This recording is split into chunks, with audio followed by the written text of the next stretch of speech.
Jota could miss the World Cup. Can you bring us up to speed on exactly how serious his injury is? And also the fact that you're playing Monday, Wednesday, Saturday, what problems does that create for you in terms of looking after your players? Well, for someone like Andy Robertson, for instance, just back from injury, playing 99 minutes at the weekend. Yeah, really not good news about Diogo. Yes, he will miss the World Cup. Pretty serious injury in the muscle, calf muscle. And now we have the recovery starts, or the process starts, let me say like this. And yeah, so that's it pretty much. So that's the first diagnosis, which was pretty clear, and all the rest will now follow in the next few days. So very sad news for the boy, for us of course as well, for Portugal, for everybody. So yeah, that's it. Yeah, you're right. We need to have a look at that. In general, we always try, and if we can consider it line-wise, then we will do that. So we see how the boys feel today when they come in. It's now second day after the game, and same moments -1 intense period. We are used to intense periods, so not the biggest difference, but no, it's clear. Full energy will be required. Again against West Ham in a good moment, we have to say. They just have a similar start to the season like we had, I would say, but since then they found their way back and are a really strong side. Just to clarify with Diogo, does he need an operation? No. Okay.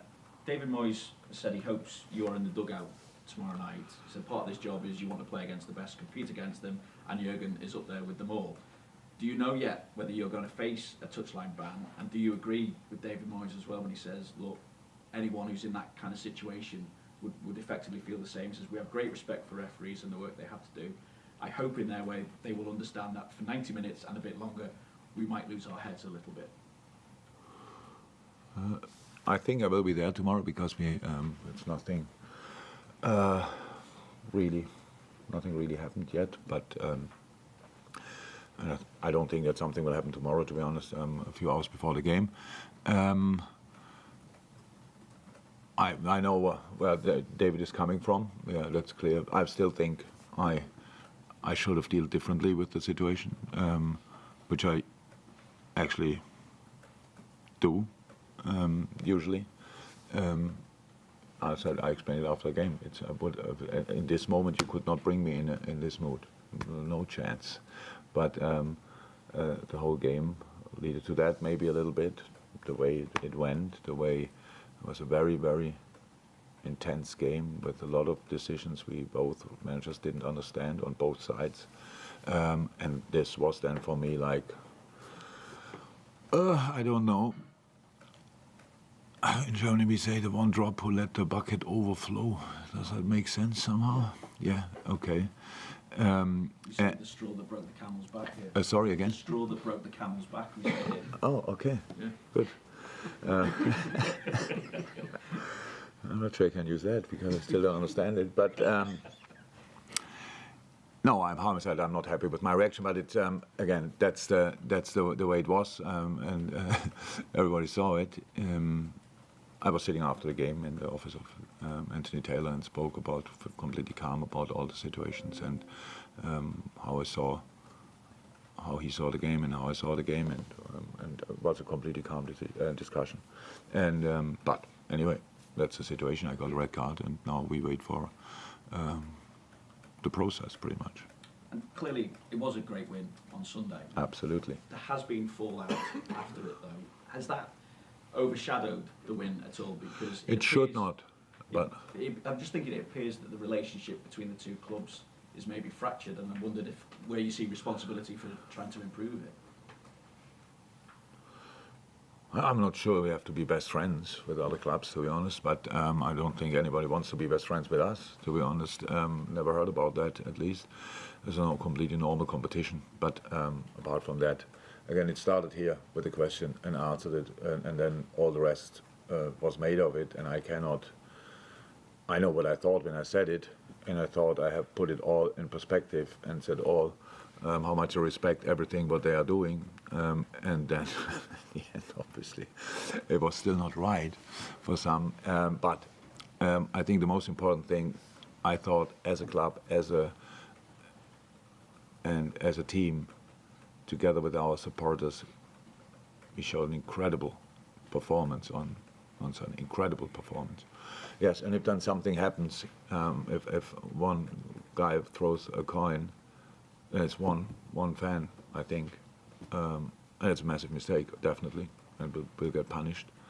And after the game, if something happens there, it's one supporter or maybe two supporters and not all of them. And I think that's true. It looks like it gets overshadowed because it was an absolute brilliant performance against an incredibly strong side in a super intense game. I was at situations which I don't want to see in a football game, because we have to save the players as well. It's a really important job as well that the referees have. You could see how the game developed. The players always tried a bit more and a bit more and a bit more, and in the end, wow, how can you do that? And that's just not. And there was another game this season which I watched, where it was similar and ended up in red cards for the coaches as well. It was Chelsea-Tottenham. Was it Chelsea? Yeah. You thought as well, watched the game and you thought in front of the television, oh my God, what's going on here? It was super intense. And no excuse. That's not. I don't use that as an excuse for me. It's just that's what was the game. And how I said, I thought the performance was outstanding individually as a unit as well. It was absolutely great. And after the game, then all the talks go about what I said and what I did and what people make of it. Don't think that should be the case, but obviously I cannot change that. Jurgen, in the context of the season, only 10 games in, 9 for Liverpool, how big was that result in terms of the Premier League? My English is not good enough. In the context of the season. I understood the question. My English is not good enough to express how important it was. Very. From all different perspectives or whatever, it was the performance we needed, it was the way we had to defend, it was the way we had to commit, it was the way. And again, I don't want to cut out our supporters, because what they did so far in this season is absolutely exceptional. A very emotional crowd in a situation we all are a bit spoiled, like might be difficult sometimes, but in the end the boys find a way.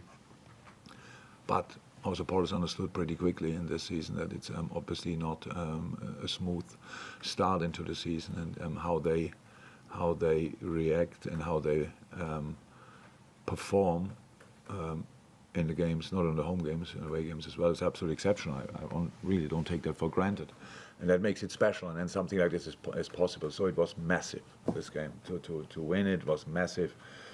You can lose this game 1-0 and play exactly the same game, and then we see as well, okay, we can cause them problems on our day, stuff like this, but in the end, to really feel and use it, in the end, you need the result as well, and that's what we got. A great result, obviously, but I guess it makes this game against West Ham even more important now to back it up, doesn't it? Look, when you create a start like we created it, however we did that, there's a moment in the season when you realize, okay, that means now, from now on, they're all finals. And that's already a few weeks ago that we realized that, and so that means I'm not sure if we can give the West Ham game even more importance than we already put in, because at 100% there's a natural barrier. But yes, it's very important, absolutely, and we respect them a lot, and it costs us a lot of problems here and there as well all the time, because David is just doing an incredible job. So, and now brought in new players and really good, really quality players, and have now options to change. Mikel Antonio had to play like 80 games in the past, very much, and now they can share it a little bit up front there with international duties. That makes absolute sense. Paqueta, great player. Kehrer, I know, obviously from Germany, top class defender. So that's only to name a few, and that's just the development of West Ham, and that makes it for us even more difficult, but the importance will not change. It's very, very important. Thank you. Julia? Jurgen, how long is Diogo out Do you have a timeline on it at all? And how does it obviously impact the team as well with the injuries that you've already got too? Big impact. So now we can say that because he will not be in for a long time. We talk about months, yeah, and so we will see. I don't want to put now a number on it because I always hope that in the middle of the rehab, then all of a sudden there's a very positive development and we can cut days off the rehab phase. But yeah, will be long. Sounds a really stupid question. How is he? It's Diogo, and he's surprisingly okay so far. He's an incredibly smart boy and very reflected. And I think he knew it when we carried him off the pitch. When I spoke to him for a second, when I came out, we passed each other after the game and spoke to him there, and he explained pretty much what happened. And I think at that moment he knew already that this is a serious one and could be pretty impactful for his World Cup dreams. Yeah. Carlos? Yeah, again. We've seen in the last few games how dangerous Darwin Núñez can be. And West Ham have now got a player as well, their striker, Scamacca. He's starting to find his feet now in the Premier League. It shows how it is difficult to get used to the Premier League, isn't it? And how impressed have you been with it? Yeah, it's difficult. Obviously, it's difficult. We had this discussion. I don't know how often. Pretty much always when we sign somebody. It's not so important which position, but you always have exceptions like Virgil stepped in and was there. Mo pretty much as well. Sadio.